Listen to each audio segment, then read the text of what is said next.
Hello, everyone. Thank you. Welcome back. I'm really thrilled to have with me today a business and life purpose coach, Leah Laprise. Hi, Leah.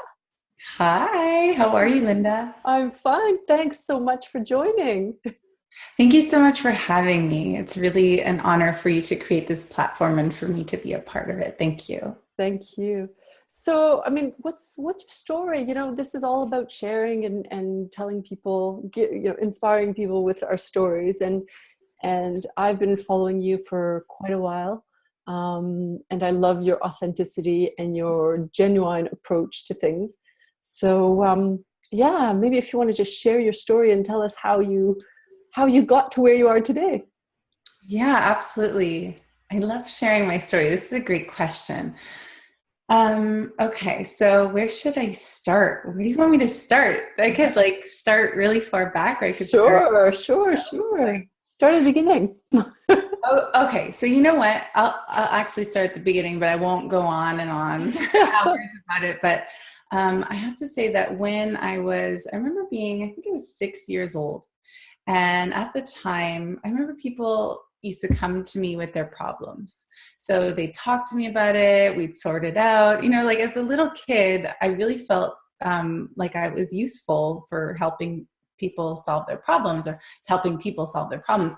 So I remember thinking when I'm older, I want to be not a psychologist. I don't even know how I knew that word at the time, but somebody that can listen to people and to help them get to where it is that they wanted to go. And at the time, I don't even think coaching was an option, or I didn't even know what that was Yeah. until later on in life. And I remember thinking, I also want to be an author. So those are the two things that I actually remember thinking of when I was little that I wanted to do. But long story short, as I grew up, life took different turns. And I went to university, got my psychology degree, a bachelor's in psychology. And then I was like, I don't want to be a psychologist. I still didn't know about coaching at the time then. Mm. And I said, I don't want to be a psychologist. I don't know. Like I took some film courses. I was like, oh, I like working, behind the scenes in film. And so I ended up doing that and working behind the scenes in film. And then from there, I said, I really like the project management side of things. So I started doing events and for like corporate. And all of a sudden I started working for a university in Montreal, McGill University. And I became I guess you could call it, well, here we call it principal, but in the States it's called president. So I was doing her university events for big donors, and that was really fun. And I started doing it for the Faculty of Management and, all these really huge global events.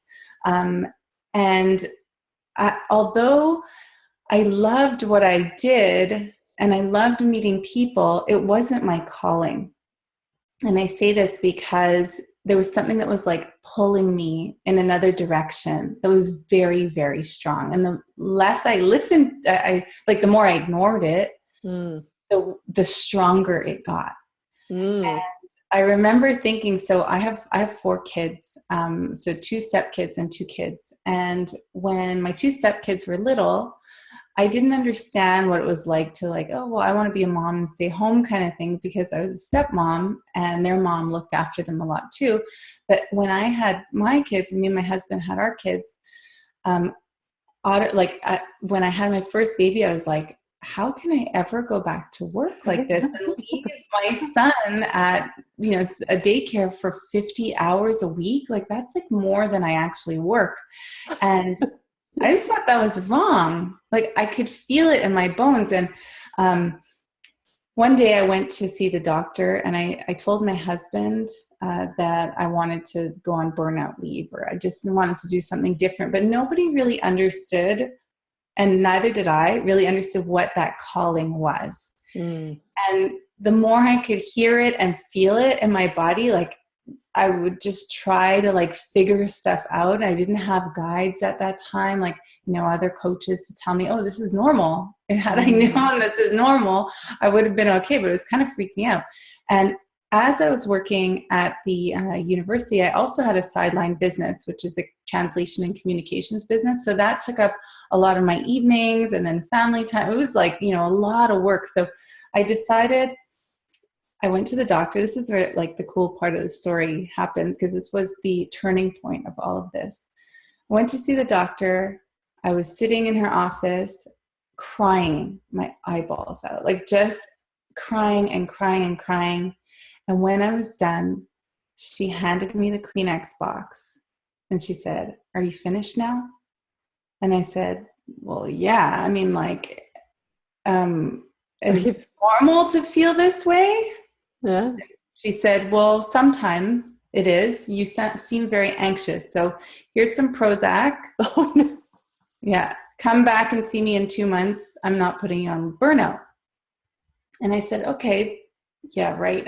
I'm really anti-medication. I mean, if you have to take it, you do have to take it. But I wasn't going to take that. I'm like, there must be another way."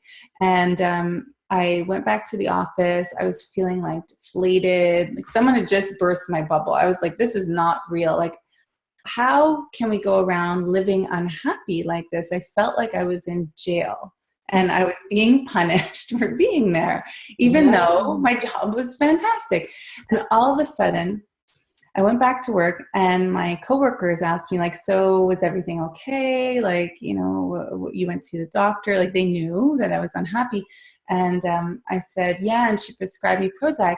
And half of them told me that they were on the same thing and sleeping pills. Wow. And then I said, "No way." Half of your colleagues. Yeah. Wow. It was really very sad. So right there, I said, okay, that's not me. I'm not in the right place. I knew that this was not the right thing. Like I started listening to my intuition at that point, and then that's when I started talking to the universe seriously. Well, like, yeah. Yeah, and I mean, I love this story for a number of reasons because, you know, one of the things that, first of all, I discovered for myself, but also for my clients, is that people, they grow up and they don't feel like they have, first of all, permission to be who they are, because they're constantly being told, and I think this is something that you've said in the past, it's like, "Oh, be a good girl or be a good boy." And it's like, what does that mean? And you know, it's kind of like we're taking away from who they truly are. And so we grow up and we think like, who am I? What am I doing? Where, you know, and do I have to go on Prozac, right? to actually be part of this like life. Yeah, fascinating. So you said no to the medications, and you found out that your colleagues were all on medication. So what next? So either you're on medication or drinking. Yeah. Well, and this is it. This is it, right? It's like coping mechanisms, because people are so misaligned with who they truly are. They like resort to whatever, medication, drugs, alcohol. Yeah. And I'm not judging at all. No, yeah. It's the Whatever reality. works. Yeah. Whatever works for everybody. Right. But the thing is that that's not what I wanted to do. I knew that there was something that was deeper inside that just had to come out, and I wasn't allowing it to because I just didn't know how. So as I when I figured that part out, I started following coaches online, and then I heard about, align with your truth. And I didn't really understand what that meant, and, get real and truthful with yourself. And I realized that I had been lying to myself most of the time, because all of my dreams, I just swept them under the rug. And that really crushed part of my soul. So when I started really talking to the universe, so what I would say is like, I didn't really know what to do. So I started buying books and stuff, and I'm like, okay, universe, show me or bring me a person that I could talk to about this. And then like, not even a week later, like my colleague who's studying coaching came up to me and she said, no, she didn't even come up to me. We bumped into each other and she just randomly started talking to me about it. Of course, not randomly because I had asked. And she said, I'm looking for guinea pigs and can you be my guinea pig because I'm doing my certification. And from the first time I met with her, I started crying when she asked me, what is it that you really want? What do you really want to do? And I was like, I can't believe I'm crying about this. Like nobody ever really asked me. And right there, when she asked me that, I came back to when I was 6 years old and I said, I want to help people like feel empowered and do what it is that they want. And I want to write books. Like those are the two things that I wanted to do. And so in saying that, I started on my journey of like, I went to get certified for my coaching certification, professional and personal coaching at one of the universities in Montreal. I started coaching here at a local clinic, like a holistic health clinic. Things kept on lining up for me really nicely. I started getting clients. And then I said, it's just getting too much for me and my family. I think I'm going to quit my job. And then everybody thought I was nuts. And they were like, okay, like, what do you mean? This is your job. Like, you can't just quit. And again, the calling, Linda, was so strong. It was like stronger and stronger. And I told my husband, like, if I stay at work, I'm going to get sick. Like my body is telling me like, get out of there. Right. Because you have something else that you need to do. Someone else needs to do your job because they're going to do a really good job at it. And you need to go and do this job. Or this work. Yeah. So when you say like it was calling you, can you describe that? Because I know that a lot of people, they really struggle with that, and they struggle with the ability to distinguish between, say, we'll use like ego versus the true like center, authentic them voice. So how did you know the difference? Especially if you weren't sort of made privy or you hadn't any training, or had you by then? Well, I had always been very spiritual. Like when I was 15 years old, me and my friends would get together and like talk about spirituality. And she, like one of my best friends at the time, gave me the Course in Miracles. Oh. We didn't know how to study it, but we would just open it up and like read a page and then talk about it. And so I knew about, intuition and the ego mind and all that. And I could just, it's not like I had trained myself. Like now it's very easy for me to figure out which voice is which. But I think it was more of like a physical pull. And it got stronger. I can't even really explain it. Maybe it was also like there was a lack of motivation to do my work in corporate. And so maybe that was part of it as well. And I think that the more that I would explore the personal development side of things, or the more that I would ask questions and ask the universe for what it was that I needed, the more things would show up. And so that would just confirm every single time. So I think it was like an accumulation of many things. And the more I listened, the louder it got. So like for those of you that are listening, if you feel pulled, like physically pulled to do something, like it's hard for you to sit at your desk and do the work, or if you don't sit at a desk and do work at a desk, but if you're doing your job that you've normally done most of your career, and then you're feeling like this, it's like an internal pull. You just know it, like at the bottom of your heart, right? And so that's how I felt about it. And one more thing is like trusting that is really hard, because, we're taught our whole life, like, don't do that. No, like, ask us first. And so to trust yourself is really hard. And I spent a lot of time like asking people, is this okay? And coaches, like, do you think it's okay that I feel this way? Because I didn't know. Yeah. The good thing I had like amazing mentors that were guiding me. Yeah. And this is the thing, right? Is it Einstein that said, I can't remember the quote, who said it, but something about like whatever sort of mindset got you into the situation in which you're in, is not the mindset that'll get you out of it. So like that's why it's so important for people to get support, like no matter what kind of support.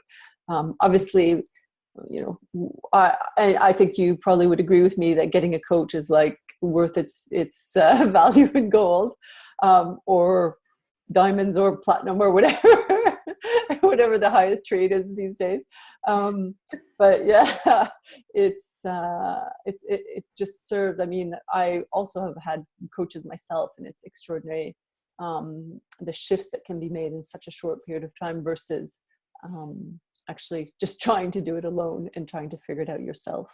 Yeah. Oh, I love how you bring that up, because a lot of times we want to do it alone because we're like, well, that person doesn't know me. You know, that person doesn't know my story. They don't know me. They actually don't need to know your story. Yes. They just need to know your vision. Mm. And they need to, like, they can easily, I mean, they're trained, most of them. I'd say the majority of coaches are trained. And if they're not, then they're really intuitive and they know people and psychology, and they've done a lot of research in that area. But they do know limiting beliefs. They can see people's blind spots. A really good coach can get like really deep very fast to what's going on and what's stopping you from moving forward, or what is you know, what kind of calling that you have that you're not listening to. Yeah. So yes, absolutely. I mean, I think I spent about 2 years trying to figure it out on my own, and it could have been done in like 4 months. Like that was a lot of time and energy and money wasted, really. Yeah. But I guess it was part of my journey too. Yeah. Well, and there is that, right? Because we all have our journeys that we can go through. So I think it's important also not to say, oh, it should have been faster or whatever, but it's like, it is what it is, and fantastic. I love this. So if you had to say, what is the biggest thing you've had to overcome in order to sort of transition or reinvent yourself from where you were to where you are today? Oh my gosh, such a good question. Oh, okay. So, you know how they say that if you want a crash course in personal development, open a business. Yes. Because so much comes up, like personally. I was so used to sitting behind my cubicle and hiding there. And I didn't have to face anything really that was uncomfortable, because I knew exactly what was going to happen and how to work the way that I worked and what was expected of me and all that. And so when I started off in the entrepreneurial journey, even though I had a sideline business, it wasn't like being in business full time. But when I started off, I wanted to like start off with a bang, like as quickly as, so, okay, wait. Let me rewind. So I would see other coaches online and, you know, popular coaches. And then, so I'm like, okay, I need a video. I need to do this. I need to associate myself with somebody. I need to do an event. And like, I was like doing it all backwards. I didn't have a list. I didn't have anything. I was just like, you know, thinking, oh, this, you know, people will come to me because like, I'm so great. Like, you know, like, no. Of course they will. Yes, but no, like, you know, I mean, I was very, very courageous. So I went and I did lots of things, and then I realized, so I did the video and I realized how hard it was, because I wasn't used to this kind of, well, one, attention, you know, being visible and being vulnerable for people to comment. And so I had to go back to square one again.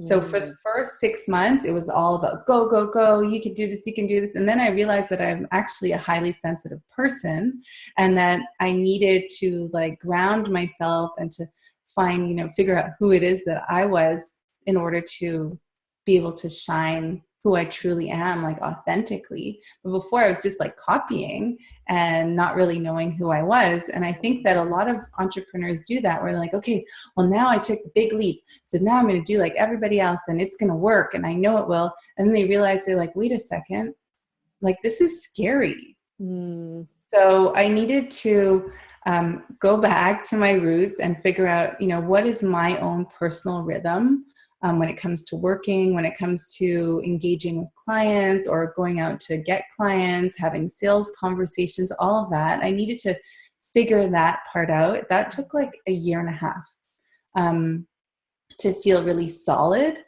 And then, we're always learning every single day. We're learning about ourselves. Mm-hmm. And then from there, that's when, like, when I was able to like find myself again, like who I truly was. Cause to me, like being authentic is really important, especially in business and with my clients. So once I did that, that's when everything changed. Yeah, and you're actually pulled forward rather than trying to struggle uphill, because, and that, I mean, for me, that's the sort of true sign of authenticity and being aligned to your true purpose, is when you're able to say, I'm actually doing what I really love, and like be who I really am, versus try to copy somebody else, and try to be like somebody else, which is not authentic and is a constant struggle, because you're like trying to figure out where, like, which direction are they going, which direction should you go in, and it just doesn't make sense, and you don't have the information because it doesn't come from you. So, and I think you're absolutely right, because that's true. And I don't know what your experience was in corporate, but certainly that was so true for me when I was in corporate. It was kind of like I was trying to fit in somewhere where I didn't belong. So that's why it was constantly a struggle. And I was like, I couldn't figure out, like, why is this not working, right? The way that I think it should be, or how I see it working for other people. I was like, this, it doesn't really work out. And it's because it wasn't authentic. So yeah, amazing. Yes. And you know what? I'm glad you bring that up, because I think that was part of the pull too, or the push, or whatever, however you want to call it, right? Like, into your own personal calling, is like feeling like you're out of place, and I remember feeling like that growing up in certain instances, like certain situations, where I felt out of place. But again, I'm highly sensitive. So highly sensitive people usually feel out of place, even if they're not actually out of place. Like they're not like, outcasts or anything like that, but they personally feel like they're out of place because they're not doing what they're aligned to be doing in their life. So, like if it was like an aggressive sport that I was part of, I'm like, I shouldn't be here right now. It's not part of who I am. Like, I just can't do that type of competition. But if it was a different kind of competition, let's say like swimming or something, like that was like in total alignment, and I was really good at it. And so the same thing goes for like when you said in corporate, when you're like, oh, I felt like I was like, out of place and trying to fit in. And I mean, that's a huge sign that that's not where you're supposed to. That's right. No, totally. Yeah. Totally. Yeah. Like if it's constantly a struggle, if something's constantly a struggle, it's like, ask yourself the question, what is not working here? Bring me a sign. Definitely. But the funny thing is that it becomes this like we become, what's it called? Like used to the struggle. Yes. It becomes like part of the way things are, the natural, the way things are. And it shouldn't be like, because it's like, I think maybe, I don't know if education does that or whatever. I mean, like I remember struggling in school, like to get good grades. And so I figured, well, in my career, I need to struggle too. Yes. Well, yeah. And then we could talk about sort of the social, economic, like, learning that we get, which aren't necessarily sort of part in the abundance mindset, which, as I'm sure you agree, abundance means like it's easy and it's flow and it's ever expanding, versus scarcity, which is like control and, there's not enough and I have to be careful and I have to struggle and it has to be like difficult. Which when even whether it's my friends, family, clients, whatever, when I have conversations about this, people think struggling is absolutely necessary and it's like the way to get to move forward. So let's dispel that myth and create something fantastic. So So where are you now? What are you doing now? So right now I'm in my office, my home office. Yes, that's awesome. So you don't have to Yeah. be in another office. You don't have to No, go and work under somebody else's roof. no, I don't. I was actually I had like my physical office that I was renting at the holistic health clinic before, but I really wanted to go online so I could reach out to more people around the world, more women around the world that needed my services and those that I call my soulmate clients. And I couldn't do that just from, my own physical office. Yeah. So now I work primarily online with heart-centered, or I like to call them soulful entrepreneurs, who are either starting out or they are in business and they're quite successful, except they're at a plateau and they don't know why. Like they just can't figure it out. So what I do is, so I'm a business and life purpose coach. And what that means is that I mesh both of them together. So I combine deep inner healing techniques with smart personalized strategy. So I don't work on one specific business model, but I do, and this is really, really interesting. Okay. So we have a look, I would say 70% of what we look at the very beginning is all on personal development. So, limiting beliefs, self-sabotage, what's going on, like what thoughts are you entertaining, why, past traumas, where all these limiting beliefs come from. And then once you dig all of that up and bring it to the surface, acknowledge it, and then heal it, you can actually see a really smart strategy for your business. You can actually tweak one tiny thing that you couldn't see before and make a lot more money, working a lot less. Yeah. And that's what I do for my clients now. And so those that have been in business will go from, 5 figures. They've been earning, high or mid to high 5 figures for years. And then within 6 months, they're earning 6 figures. It's very quick. But it's also like a strong, what I'm doing is I'm implementing with them a solid and strong personal foundation, so that once they have that figured out and they feel grounded and solid in who they are as a person, because their whole reality changes, really, because their perspective changes on life, and their relationships improve and they improve as a person and they're more confident. And then from there, their business soars. And so, so those that are in mid 6 figures, high 6 figures, what I do with them is get them over the $1 million mark. It's very easy for those people to get over the $1 million mark as long as they do the inner work. Do the work. It's always about the work. Yeah. Yeah. It's always about doing your own work and not looking to see what other people are doing, especially at that. It's such a distraction. Yeah. So if you had to give people tips on what is the one thing that they need to think about in order to maybe get over, make that transition from sort of 5 to 6 figures or 6 to 7, is it the same? What advice would you give somebody who watching today, they're struggling with where they are? What would you say to them? Okay, so it's actually all the same path, really. Not the same path for everybody in terms of, the healing part of it. Yes. Many people will be on a different part in their journey. Yeah. Some people will be at the very beginning, and then others will be near the end. So it's about being open, that coming to this with an openness that you can actually change things by looking deep. And there's so much training out there on, if you just had another funnel, and if you could just figure out how to grow your list, and if you could just make your website. And I teach people that you can make 6 figures without a website or even a business card.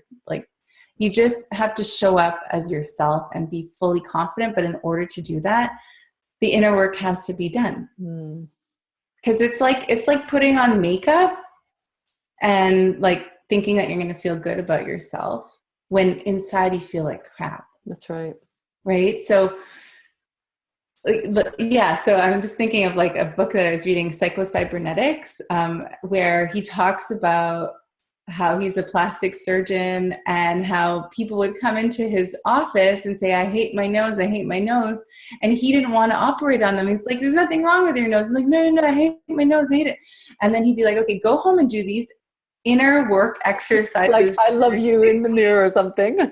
Yeah, something like that. Yeah, something like that, right? So go do this deep work, come back to me in 6 weeks and tell me if you still need a nose job. Like, and they like 99% of them didn't. And who did the work, but those who didn't probably Yeah. came back and said, oh yeah, I totally Yeah, knew get it. it. So that's the advice that I would give, is that It's an inside job. Yeah, exactly. It's an inside job. It takes courage to look within. It's not everybody's going to want to like bring up this whole like can of worm kind of thing, but once you do, it's so worth it. I was I'm doing my own speaker series, and I was talking to a woman in Alabama who's one of the experts on my speaker series, and I just wanted to confirm that this was true, because I'm like, maybe I'm just preaching my own stuff all the time, and I'm used to my own message, and she's really successful. Like, she has built 5 financial offices in a place where people are very closed to learn from people like her who are not educated and all this stuff. So she built from the ground up like this tremendous amount of success. And she said, and now she's writing a book on, success is an inside job. So yeah, she's like, and she said to me, and I hope that the audience listening to this will take something away from this, but she said to me that if you're an entrepreneur and you're not going to do the inner work at the very beginning, you're going to be very successful, maybe, because only like what is it, like 5% make it. But if you are of those 5%, which I hope that you are, and you make it, you're going to be like, let's say you're at the $100,000 mark, or 300, or 1 million, and something is going to come up where you have to take a deep, hard look at yourself, and it will be even harder when you're there. Yeah. So why don't you just make it easy, start at the beginning, and then move up from there, and it'll be a lot easier where you're solid. And she said, either that, or just go back to your cubicle job and sit and hide. Yeah, I love that. I love that. And it's a fantastic point, because a lot of people are really afraid to go there, and that's one of the things that I've noticed. It, especially your story about the plastic surgeon and this woman. It's like, do the work, and a lot of people are so scared to do the work. But actually, when they end up doing the work, it's so much easier and so freeing that, I mean, they think, why didn't I do this before? Right? Most people, certainly the ones that I've worked with, they say, like, why did I wait so long to do this? So yeah, it's great. I mean, I highly recommend people do the inside work, because, and I always say this, it's an inside job. But how do I know? Look inside. Like, if you're looking outside, you'll never, I mean, you might find an answer, you might find a solution, but it probably is not yours. So look inside. Awesome. Absolutely. And I just want to mention to those that are like questioning, like, well, where do I start? Right. So, like we've been talking about how important it is to get a coach, or to find a coach that would do this type of work. But at the same time, like, if it's not like an investment that you want to make just yet because you've never done coaching before, I think it would be really interesting to start journaling. Just start journaling and asking questions, and to make it a daily habit to journal, because that's when things actually, like, real things come up, and you can't hide from that stuff. Like, you can't hide from yourself. That's right. And actually, I'm a recovering, like, anti-journaling person, because, well, it was like, what if somebody actually found out? Like, what if I found out about myself, right? So, but yeah, that was like, it's this crazy thing. But it's like, what if I actually found out who I really was and what I really wanted, right? So it's like, but yeah, I totally agree with the journaling, and that's something that I swear by. it's, and you know, if you want to know what's going on in your head, like really going on in your head, start writing. Yeah, start writing. And if you're scared somebody might find it, then get one with a lock. Yeah, like the little pink ones. Yeah. I don't know. You had those when you were a little girl, but yeah. Oh, that's crazy. All right. So you mentioned that you're doing a summit. Can people join your summit if they want to? How do they go about joining your summit? Yes, they can. So my summit is called Six Figure Success with Soul.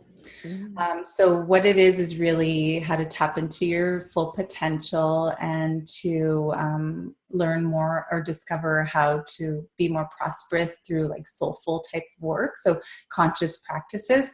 And I have interviewed over 22 experts around the world who talk about this, and they're really excited to share this with the world. Wow. So if you wanted to sign up for it, you can. The website is www.sixfigure success with soul. So that's all written out. So six is SIX. Yeah. Okay. Six-figure success with soul.com. And you can opt in there, and then you'll get access to all of the interviews. Awesome. Yeah. And if they want to get in touch with you, if they want, you know, to do a program with you, hire you as a coach, where do people have to go? Yeah. So I have a website. It's www.leah, Leah, Laprise, LAPRISE.com. And I usually, you know, I'm really very, very selective about the people that I work with always, because I think it needs to be like a perfect match. And if it's not, then I always refer. But I do a free discovery call so that we can see, you know, what's going on and what they want. Yeah, excellent. That's amazing. Well, Leah, this has been a fantastic conversation. I will add all the links to the bottom so that people who want to contact you and join your summit. When is your summit? So it starts February 20th. February 20th. Okay, so it's coming up.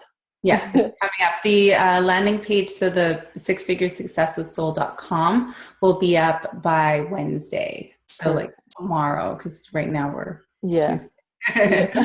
Yeah. So what date is? I'm confused with the dates. Perfect. Well, we'll put all the information absolutely. below. That's cool. awesome. Thank you. So I really want to acknowledge you for sharing your story, for being the authentic person that you are. People, they should follow you on Facebook as well. You're an absolutely gorgeous soul. I love your authenticity. I love your generosity. It's extraordinary. So thank you for being here. Thank you for sharing, and thanks for your time. I really appreciate it. Oh, thank you, Linda. And thanks so much for this platform and for inviting me on as a guest. It's my pleasure. Well, thanks everyone for joining. I'll see you next time. Bye-bye.